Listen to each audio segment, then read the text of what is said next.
আমি এখন যে জায়গায় দাঁড়িয়েছি এটা হচ্ছে শাহপুর দ্বীপ, বাংলাদেশের শেষ প্রান্ত হচ্ছে এইটা, টেকনাফের একটা অংশ। তো আমার পিছনে যে জায়গাটা দেখছেন পুরো এলাকাটা জুড়ে কিন্তু আমরা লবণ চাষ হয়। তো আজকে কিন্তু আমরা এই জায়গা যাবো, দেখবো যে কি করে লবণ চাষ হয় সম্পূর্ণ কিন্তু আজকে ভিডিওতে আমরা দেখানোর চেষ্টা করবো। তো চলো, আমার পিছন দিয়ে এলাকাটা আছে, এই এলাকাটা কিন্তু আমরা লবণ চাষ হয়। তো আমার পিছনে ওই যে গাছগুলো দেখা যায় ওইটা আছে নাপ নদী, আর ওই নাপ নদী থেকে কিন্তু আমরা জোয়ারের পানি এসে সেই পানিটা কিন্তু আপনার এইখানে যে ছোট ছোট বাঁধ মানে ঘর করে দিয়েছে, এই ঘরের ভিতরে আটকে কিন্তু আমরা এই লবণাক্ত পানি থেকে লবণ উৎপন্ন করা হয়। তো আজকে আমরা সম্পূর্ণ প্রসেসটা জানবো যে কি করে লবণ উৎপন্ন করা হয়। হিউজ হিউজ এলাকা জুড়ে কিন্তু আপনার লবণ চাষ হয়, সত্যি অসম্ভব সুন্দর। এই যে লবণ দেখছেন, এই যে লবণ, ওই যে নাপ নদী আছে, ওই নাপ নদী থেকে জোয়ারের পানিটা যখন আসে, লবণাক্ত পানি আসে, এইটা মানে পুরো এলাকাটা আপনার প্লাবিত হয়ে যায়। দেন আপনার যখন ভাটা হয় তখন কিন্তু ভাটার সময় এই লবণটা পানিটা চলে যায়, মানে সম্পূর্ণ এলাকাটা জুড়ে কিন্তু আমরা লবণ চাষ হয়। দেখছেন কত মানে বিশাল এরিয়া নিয়ে কিন্তু আমরা লবণ চাষ হয়। তো আপনারা দেখেন যে এই একটা দেখছেন এইখানে কিন্তু আপনার লবণ দেখছেন, এই যে এইটাতে অনেক লবণ দেখা যাচ্ছে, মানে পুরো সাদা সাদা দেখছে, মানে সবগুলো প্লটে কিন্তু আপনার এইভাবে লবণ হবে। এইটা আপনার কম বা এর থেকে বেশি কিন্তু লবণ হয়। আর এই লবণও কিন্তু আপনার রিফাইন করে মানে পরিষ্কার করে সুন্দর করে কিন্তু আপনার বিক্রি করা হয়। এইটা আছে আপনার র লবণ, এইটাকে আপনার অনেক প্রসেস করে কিন্তু আপনার যে ফ্রেশ লবণটা সেটা কিন্তু আমরা পাই। সত্যি ভালো লাগছে, মানে জীবনে ফার্স্ট টাইম এরকম একটা পরিবেশে আইসা অনেক ভালো লাগছে, কারণ আমি আগে কখনো সরাসরি কিভাবে লবণ উৎপন্ন হয় সেই জিনিসটা দেখি নাই, বাট এই শাহপুরীর দ্বীপ আইসা সেই জিনিসটা আমি জানতে পারলাম। তো আমার পিছনে দেখছেন ও যে বিশাল পাহাড়, ওই পাহাড়ের নিচে আছে আপনার নাপ নদী, আর সেই নাপ নদী থেকে কিন্তু এই লবণটা উৎপন্ন হয়। সেই নাপ নদীর জোয়ারের পানি যখন আপনার এই সমস্ত জমির প্লটে আসে এবং ওই যে লবণাক্ত পানি যখন ভাটাতে নামিয়ে দেয়, তখন একটা আস্তরণ পানি, মানে আপনার এখানে একটা আস্তরণ পরে, সেই আস্তরণটা হচ্ছে আপনার লবণ। তো আপনারা দেখতেই পাচ্ছেন এই মামারা লবণ তোলার পর সেখানে পলিথিনটা আবার সুন্দর করে বিছিয়ে দিচ্ছে, যাতে ওই পলিথিনের উপর আবার পানি দিয়ে লবণ উৎপন্ন করতে পারে। সত্যি বলতে এই প্রসেসটা অনেকটা সহজ, আবার কঠিনও বটে। কঠিন বলতে আপনার যে জমিনটা আছে সেই জমিনটা রেডি করা সব বেশি কষ্ট করা, কারণ জমিনটা একই লেভেলে হওয়া লাগবে, কারণ কোথাও পানি কম কোথাও পানি বেশি এরকমটা হওয়া যাবে না। সব জায়গায় একই লেভেলে পানি থাকতে হবে, তাহলে বেশি বেশি লবণ উৎপন্ন করা যাবে।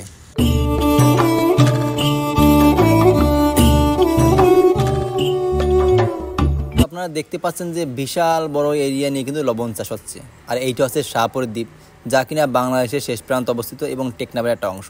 সত্যি বলতে এই দ্বীপটা অসম্ভব সুন্দর, আর এই দ্বীপে এত লবণ চাষ সত্যি অকল্পনীয়। বিশেষ করে সমুদ্র তীরবর্তী হয় এখানে বেশি বেশি লবণ চাষ হয়। আর সবথেকে মজার বিষয় কি জানেন, প্রতি কেজি রোয়া লবণের দাম হচ্ছে 2 টাকা, এবং ফ্যাক্টরিতে রিফাইন করার পরে এগুলোর দাম আমরা 30 টাকা 35 টাকা করে কিনে খাই।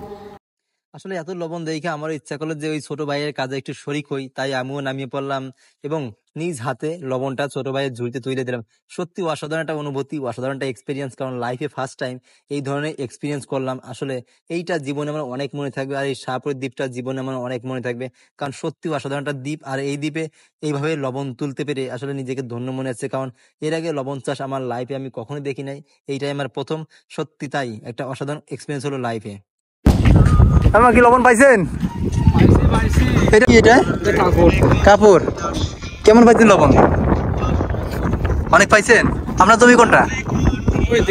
ওইদিকে দূরে না? সম্পূর্ণ ট্রাক ভর্তি কিন্তু আমার লবণ। এইটা কিন্তু আপনার লবণ হওয়া মাত্র শুরু করছে। দেখছেন এই যে পানি, দেখছেন এই যে পানি, এই দেখেন এই যে পানি, আর ক্যামেরা নিচে আর নিচে, এই দেখেন এই যে পানি, দেখছেন এই যে এখনো পানি আছে, এখন লবণ হওয়া মাত্র শুরু হয়েছে, লবণ মাত্র ধরছে। মানে এইটা দেখেন পুরো এলাকাটা আপনার এরকম। আগে আগে আপনার পলিথিন দিয়ে সুন্দর করে ভিজায়, দেন আপনার ওই যে নাপনদী থেকে পানি নিয়ে আপনার এরকম পলিথিনের উপর দেয়, সেই পানিতে যে লবণ থাকে সেই লবণটা ধীরে ধীরে আপনার জমাট বাঁধা শুরু করে।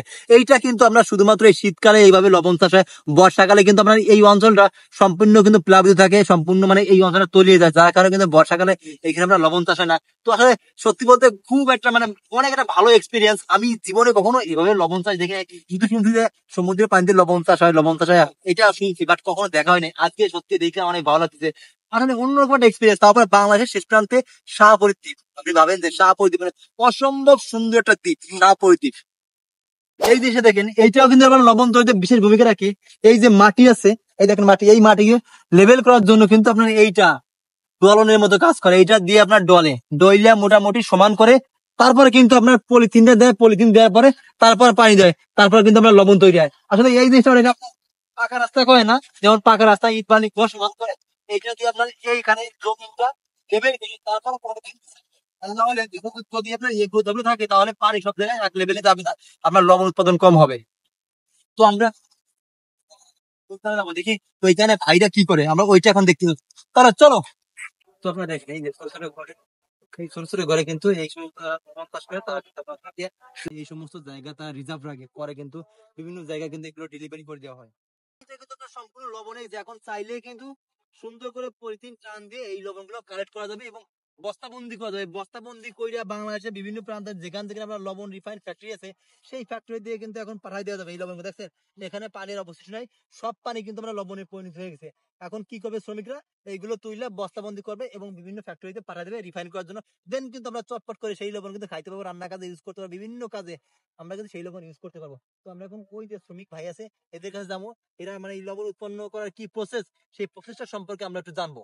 তো চলো, এই যে স্যালো মেশিন গুলো দেখছেন, এইখান থেকে এই কুয়ার পানি থেকে কিন্তু মেশিনের সাহায্যে এই অঞ্চলটা সম্পূর্ণ কভার করা, এই পাইপের মাধ্যমে কিন্তু লবণ পানি দেওয়া হয়। পুরো এলাকাটা একবার দেখেন, আপনার দৃষ্টি সীমানা শেষ হয়ে যাবে, তবে মনে হচ্ছে লবণ চাষের এরিয়া, তারপর শেষ হচ্ছে না।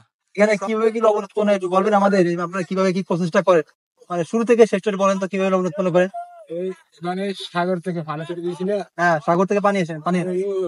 হ্যাঁ, তারপর কালকে এখানে দিব। এখানে দিবেন কালকে? আচ্ছা, পরশু এখানে দিব। হ্যাঁ, পরশু এখানে দিব। ওই আর তারপর দিন ওখানে দিলে লবণ হয়ে যায়। আচ্ছা, মানে মানে এই পানি শুধু দিলেই হয়, আর কিছু করা লাগে না? না, না, না। এই সূর্যের তাপেই লবণ হয়ে যায়? শুধু তারপর লবণ হয়ে যায়। পুরো পানি ওই গড়ায় গড়ায় গড়ায় গড়ায় উঁচু থেকে নিচে নামতে নামতে গড়ায় গড়ায় যায় নিচে নামে। পরে লবণ হইতে হইতে যায়, পরে এই লবণ গুলো আপনারা কি কত কি করে বিক্রি করেন? লবণ প্রায় 700। মানে কেজি কত করে বিক্রি, কেজি হিসেবে? না, আমরা তো মন বেশি। মন মন কত টাকা? 40 কেজি মন। 40 কেজি মন? 40 কেজি 42 কেজি মন। 42 মানে 42 কেজি মন, 60 টাকা। আচ্ছা আচ্ছা। তো এইখানে আপনি কতদিন যাবত? 7 মাস থাকতে হবে। 7 মাস। মানে আপনি কি শ্রমিক হিসেবে কাজ করেন নাকি নিজের ব্যক্তি করেন? শ্রমিক। শ্রমিক। আমরা রেগুলার কত টাকা দেয় পার ডে? 7 মাস ঠিক 7 মাস টু মানে 7 মাসে 40,000। 1,40,000 7 মাসে। 7 মাসে 1,40,000 হলে মোটামুটি। যাই হোক, আপনারা দেখেন যে এই কাকা এখানে কিন্তু আপনার কাজ করে শ্রমিক হিসেবে, কাকার বাড়ি আপনার কুতুবদিয়া, আপনি শাহপরিদিকে লবণ চাষের কাজ করে 7 মাসের কন্ট্রাক্টে, এখানে যে 7 মাস আমরা পানি থাকে না, এই 7 মাসের কন্ট্রাক্টে কিন্তু লবণ চাষ করতে হচ্ছে। আর এই 7 মাসে কিন্তু কাকা 1,40,000 টাকা পাবে, মোটামুটি একটা টাকা পাবে। যাই হোক, এই টাকা দিয়ে কিন্তু আপনি অনেক কিছু করতে পারবেন। আপনার ছেলে মেয়ে কয়টা আছে? মাঝে গেছে ভাই গেলে তা আজকে খাবার বানা আমার নাই 7টা মাইয়া। 4টে মাইয়া। একটা ছেলা ছিল 17.5 বছর বয়সে। ছেলে মারা গেছে, আসলে 4টে মাইয়া। ছেলে মারা গেছে কি হবে?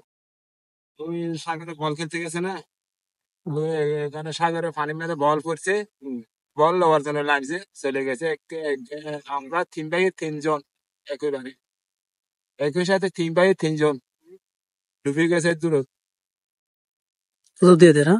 খুবই খারাপ লাগছে। 24 ঘন্টা বাদে ওই ওখান থেকে বাই উঠছে। মেয়েটা বিয়ে দিয়েছেন? আমি একটা বিয়ে দিছি। আর 3টা আছে, পড়ালেখা করে?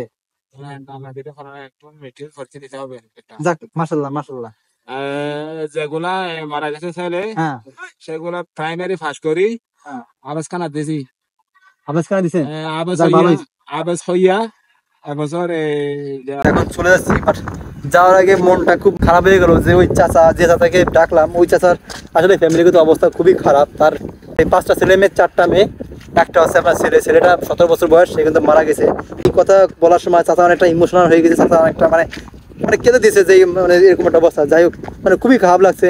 তো এখন আমরা এখান থেকে চলে এসেছি, আর যাওয়ার সময় আসলে মনটা যে ভারী হয়েছে, আসলে এই ভারটা কিভাবে যে রিমুভ করবো আসলে সেইটা বুঝতেছি না। আসলে কি করলে এই যে মনে যেটা দুঃখ জমা হয়েছে, মানে তার কথা শুনি আমাদের মনে এত দুঃখ, না জানি চাচার মনে আসলে কত দুঃখ। আসলে সত্যি বলতে কি, চাচার কথা শুনে আসলে এতটা আমি ইমোশনাল হয়ে গেছি, আসলে ভাষায় প্রকাশ করা যাবে না। কারণ মানে বাবার ঘাড়ে সন্তানের লাশ, মানে এর থেকে ভারী জিনিস মনে হয় পৃথিবীতে আর কিছু নাই। কারণ সন্তানের ঘাড়ে থাকবে, মানে সন্তানের কাঁধে থাকবে বাবার লাশ, এইটাই স্বাভাবিক আর এইটাই হওয়া উচিত। কিন্তু ওই চাচার কথা ভাবেন, এই বয়সে 17 বছর বয়সে একটা ছেলেকে সে হারাইছে, তার মনে আসলে কত দুঃখ, কত কষ্ট, না জানি তার কবরে আরো কত দুঃখ বা কত কষ্ট বিধাতা লিখে রাখছে, হয়তো সে নিজেই জানে, আর কেউ হয়তো জানে না।